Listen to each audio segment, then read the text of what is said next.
Morning, folks. Yesterday we were thinking about ways in which people lie and reasons for lying.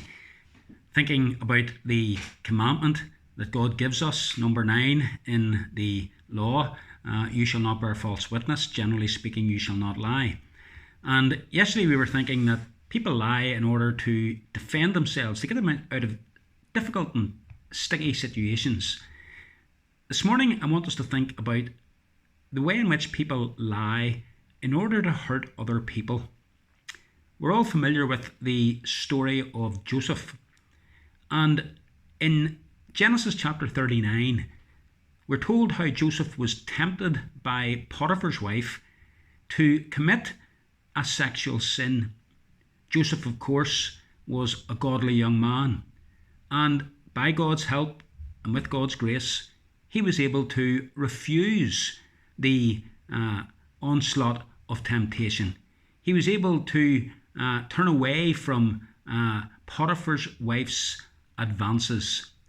She, of course, was not very pleased about this, and so she proceeds to tell lies about him. She accuses him of attempted rape, knowing full well that her accusation would lead to him at the very least being thrown into prison, but more likely him being executed.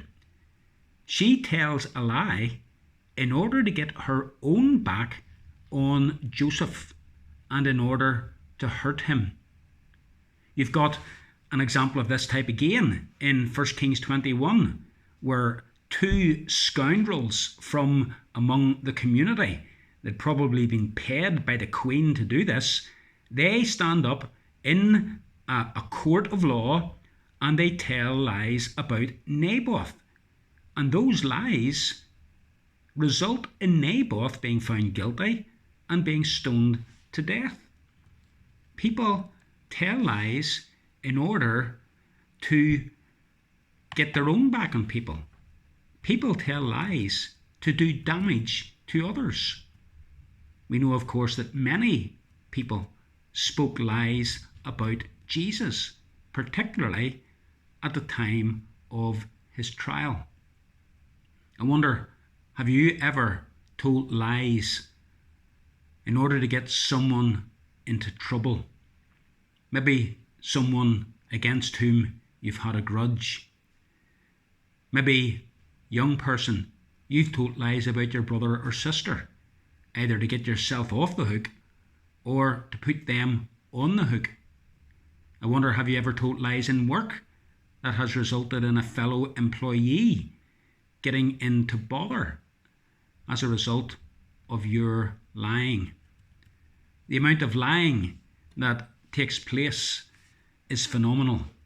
And very often those lies are of the destructive type.